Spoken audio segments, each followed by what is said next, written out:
vamos a hablar de otro tipo de administración. Vamos a hablar de esa administración que estaba antes de que el mismo Taylor en el año 1911 creara la administración como concepto científico, ¿ok? Porque recordemos que en 1911 Taylor decide o se da cuenta que hay problemas, ¿vale? Ya vamos a ver de dónde vienen estos problemas en la organización. Los obreros tienen problemas en su forma de trabajar y empieza a aplicar el método científico para intentar resolver esos problemas organizacionales. Eso es lo primero que hace Taylor. Al aplicar el método científico se comienza a hablar de administración científica. Pero hablemos de administración no desde el enfoque clásico científico de Taylor, sino administración como ciencia, como conjunto de conocimientos, ¿vale? ¿Qué es administración per se? ¿Cómo nace la administración? En Roma había administración. En Egipto había administración. En Mesopotamia había administración. Si nos vamos más atrás y más atrás en el tiempo, vamos a encontrar que existen ciertas formas de organización que se asemejan mucho a la administración, a la organización de recursos per se. Seguimos hablando de administración como una ciencia económica, ¿no? Que tiene también mucho que ver con el tema financiero también. El manejo de recursos, el dinero, forma parte de los recursos, ¿vale? Pero la administración toca todo. Toca personal, toca tiempo, porque se habla también de administración del tiempo, habla de recursos en general, materia prima, etc. Cuando los individuos, en líneas generales, comienzan, nosotros como individuos, tenemos una naturaleza, si lo podemos llamar de alguna manera, aunque sé que hay ciertas corrientes filosóficas que dicen que no hay una naturaleza humana per se, pero vamos a decir que el ser humano, ¿vale? Como individuo, no está aislado del mundo, es un ser social, es un ser que busca organizarse e interactuar con otras personas, ¿vale? Interrelacionarse es la palabra, dije organizarse e interactuar, interrelacionarse es la palabra correcta con otras personas. ¿Ok? No somos seres aislados, dependemos del otro para muchísimas cosas. Realmente el ser humano como ser individual prácticamente no existiría, ¿no? Porque también se dice que nos construimos en base a lo que los otros también ven de nosotros. ¿Existirías tú si los demás no te vieran o te ignoraran, por ejemplo? ¿Qué pasa con el ser humano en ese momento, ¿no? ¿Qué pasa?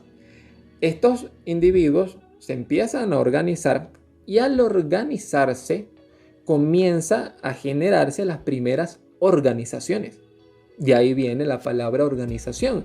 La organización es un fenómeno social que se da porque el individuo vive en sociedad, no puede hacer las cosas por sí solo y se organiza de forma razonada, de forma inteligente también, deberíamos decirlo, con otras personas para lograr objetivos. ¿Ok?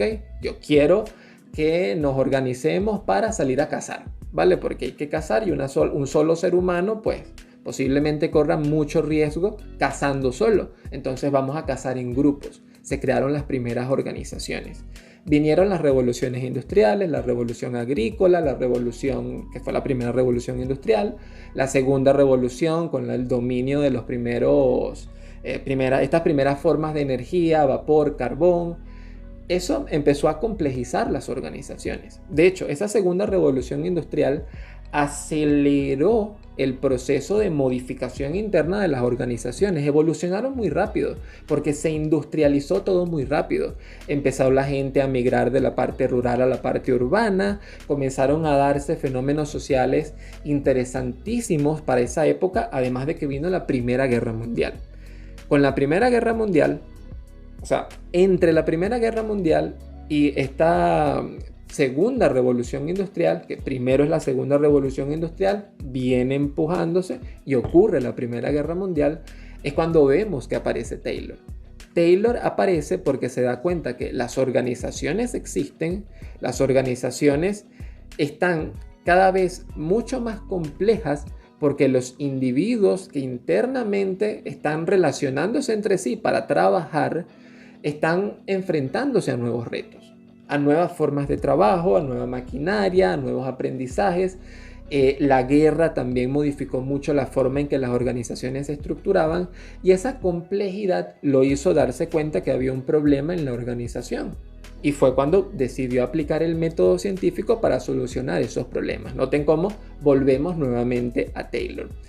Todo esto se los he contado porque fíjense cómo la administración nace, o sea, el origen de la administración no es económica per se, es social. La administración nace como una ciencia social, como una necesidad para estudiar las organizaciones. ¿Qué son las organizaciones? Un fenómeno social, una consecuencia de que el individuo no puede hacer muchas cosas por sí solo y tiene que unirse con los demás y hacer organizaciones. No lo veamos todavía como empresas, veámoslo como organización per se. La familia es una organización, por ejemplo. La iglesia es una gran organización. La empresa donde trabajas es una gran organización. Conjunto de personas que de forma razonada se juntan para lograr un objetivo. Vemos entonces que sí, la administración es una ciencia social. Eso significa que la administración como ciencia social tiene una complejidad interesantísima. Es tan compleja, de hecho, que por sí sola no puede sostener todos sus postulados y por eso toma elementos de las ciencias económicas, de las ciencias humanas. Empezamos a estudiar, por ejemplo, temas como la psicología del trabajo. Empieza a tomar elementos de otras ciencias para poder, digamos que, justificar y tener unas bases teóricas mucho más sólidas sobre las cuales cimentarse, ¿ok? Dentro de la administración hablamos por lo menos de la teoría de sistemas y se hablan de fuerzas como entropía, que tiene que ver más con el área física, o sea, física, que son ciencias puras, pero esos conceptos los toma la administración para aplicarlos internamente.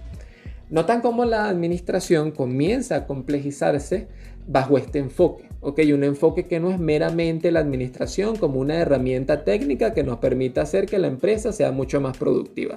Eso está muy bonito, pero ¿por qué no dedicarle un tiempo a este tipo de temas? A la administración. Creo que tampoco se ve todavía en nuestra administración algo que tenga que ver con la parte psicológica, aunque no soy psicólogo, pero la parte de cómo funciona el individuo en sociedad, por ejemplo, porque fíjense, es un fenómeno social, cómo actualmente el individuo también ha tenido que verse modificada su forma de trabajar para adaptarse, no solamente desde ahorita, desde que empezó este movimiento de la administración, hemos visto cómo progresivamente va modificándose la organización. Con la evolución de la cultura, evolucionan las organizaciones. Podemos ver que al principio teníamos a Taylor y Fayol con el enfoque clásico y había una forma de tratar al empleado como un robot que solamente era producir, producir y producir. Llega Elton Mayo y dice, oye, mira, la gente no es un robot, los estamos tratando como robot y los estamos quemando. ¿Por qué no prestarle atención al lado humano? Comienza todo este movimiento de las ciencias humanas, se comienzan a introducir algunos elementos de psicología en la administración.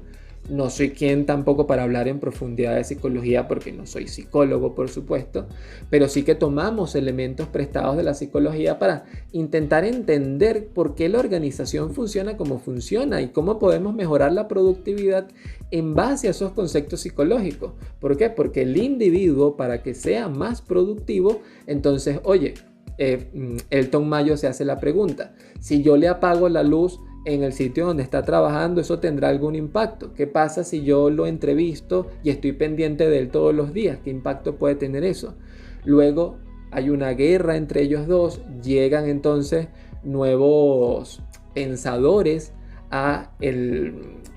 vamos a decirlo, al escenario, ¿vale? Llega la teoría estructuralista de la administración, llega la teoría neoclásica de la administración que toma la teoría clásica y la cambia, la modifica, la moderniza con conceptos mucho más humanos. Entonces ya no es como lo decía Taylor en su momento, que eran solamente robots, sino que, oye, realmente hay un elemento humano allí importante. Son discusiones, para ya ir cerrando este video, que considero interesantes, que pudiésemos traer para conocer un lado no tan técnico de la administración y que nos permite también comprender un poco por qué el mundo está como está actualmente.